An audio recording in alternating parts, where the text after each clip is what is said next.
Ya, ini terima kasih banyak. Ini argumentasi yang menurut kami cerdas. Beliau mengambil data lalu coba menghitung. Saya berprasangka baik saja bahwa catatan ini memang sejak awal salah gitu. Jadi yang bukan sejak awal salah, yang nulis di internetnya itu ini salah nih. Karena dia lahir tahun 630, kemudian anaknya malah 500, kemudian anak berikutnya itu sama 600. Ini makanya saya merahin, saya tidak masukkan ini sebagai argumentasi.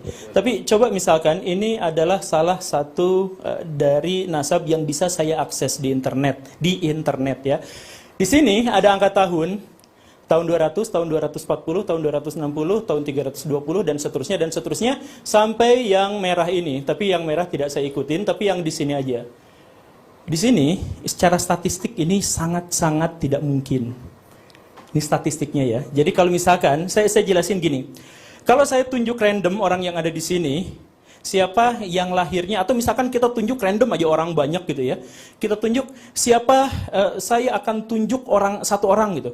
Maka peluangnya, probabilitasnya, saya menunjuk orang yang lahir di tahun yang belakangnya genap puluhan, itu 1/10 kemungkinannya. Itu pasti, secara statistik begitu. Iya kan? Jadi saya tunjuk aja sembarang orang di sini, misalkan di kerumunan orang dari anak kecil sampai orang dewasa, kemungkinannya itu pasti 1/10. Karena angka memang cuma 1/10, 1 sampai 10 gitu kan, atau 0 sampai 9. 1/10. Nah, tapi kalau misalkan ada tertulis 200, 400, 6 dan seterusnya sampai ke bawah, ini sampai 1, 2, 3, 4, 5, 6, 7, 8, 9. Ada 9, artinya apa?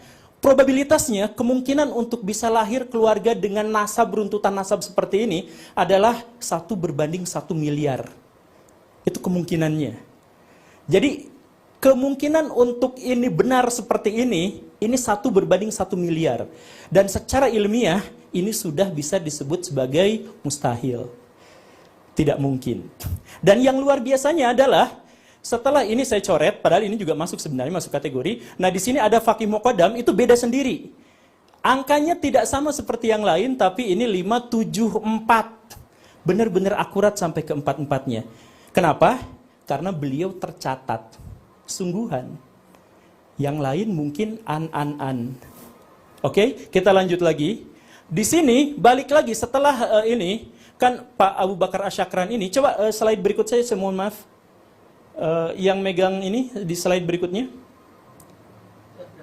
Nah, udah. Nah, faqih muqaddam itu saya sebutkan di sini baik-baik saja, tidak jadi masalah. Kemudian di sini ada masalah lagi. Nah, penulisan menurut Pak Kiai Imaduddin, masalahnya tuh di sini, masalahnya. Saya tidak bisa mengkonfirmasi karena saya tidak pernah bertemu dengan beliau, cuman di sini ini adanya angkanya tidak nol genap belakangnya itu. Menunjukkan apa? Beliau memang benar-benar menuliskannya.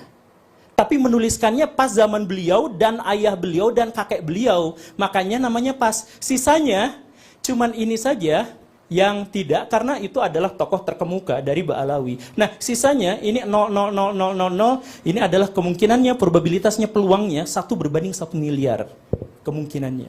Dan ini coba kita cek dengan yang di atas. Ini yang ditulis bukan hanya dari dalam klan Ba'alawi, tapi dari semua. Dari semua catatan sejarah juga nama Ja'far Shadiq, kemudian putranya, kemudian Muhammad Al-Baqir dan seterusnya, ini tidak. Jadi yang mencurigakan tetap di sini dan di sini. Dan kemudian berlanjut, setelah Abu Bakar Asyakran ini yang katanya, kata Kiai Imad itu mencangkokkan, kesininya gak jadi masalah, di sininya bermasalah lagi sampai kakeknya atau ayahnya Pak Habib Rizik yang ada di sini. Ini kemungkinannya berapa? 1, 2, 3, 4, 5, 6, 7, 8, 9, 10, 11. 11 itu 1/100 miliar. Kemungkinan bahwa nasab ini benar tuh 1/100 miliar. Kalau memang angka tahun ini benar, saya berharap angka tahun ini salah. Memang salah. Karena yang benar adalah, jadi memang salah angka tahun-tahun ini. Bahwa tidak pernah ada pencatatan memperkirakan tahun kelahiran. Oke. Jadi ini sebenarnya adalah dilema trap. Dilema trap itu maksudnya adalah ketika angka ini justru terbantah, maka pernyataan saya itu menjadi dibenarkan, yaitu tidak ada catatan terkait dengan orang-orang yang dimaksud. Kalau tidak ada catatan, ya sudah berarti secara akademik kita bisa nyatakan bahwa ini memang tidak dapat diterima. Sekarang saya tambahkan lagi. Oke? Sekarang saya tambahkan lagi. Ini dari sini ke sini, ini 39. 39 dari seharusnya Nabi Muhammad sampai sekarang itu rentang waktunya adalah sekitar 1400 sekian tahun. Kita bulatkan 1500 tahun biar nggak susah. Kita bulatkan 1500 tahun sampai sekarang kurang dikit lah ya. Nah, generasi yang berpindah dari situ ke situ itu seharusnya adalah 78 generasi. Minimal. Boleh diulang Pak Guru, maaf. Jadi selama 1500 tahun, generasi yang berpindah itu seharusnya adalah 78 kali. Atau minimal banget 58 kali. Itu kalau semuanya nikah tua semuanya. Atau punya anak tua semuanya. Nah, ini di sini hanya ada 39. Sekarang kalau dihitung dengan statistik Poisson, silahkan dimasukkan rumusnya. Kalau dalam rata-rata generasi itu ada 78 atau 56, ya bulatkan aja jadi 66 lah. Hanya ada 39 generasi, secara statistik kemungkinannya adalah 1,2 berbanding 1 juta. Jadi dari 1 juta kemungkinan, 1 juta peluang, kemungkinan lahirnya generasi semacam ini adalah 1,2. Artinya, kalau ditambah tadi yang miliar-miliar, alhamdulillah karena tidak ada datanya, tapi kan berarti tidak ada ininya, berarti tidak ada datanya. Nah, ini secara totalnya seperti ini pun, artinya kemungkinannya cuma 1,2. Dan ini hanya terjadi pada dari sini ke sini, sedangkan yang ininya baik-baik saja, karena ini tercatat bukan hanya dari kalangan internal, tapi dari kalangan eksternal. Maksudnya, balik lagi, kalau secara DNA kita bermasalah, secara statistik juga bermasalah, padahal dua itu adalah ilmu yang bisa diuji. Silahkan statistik saya diuji. Bisa diuji kapanpun, sama bapak ini diuji bisa.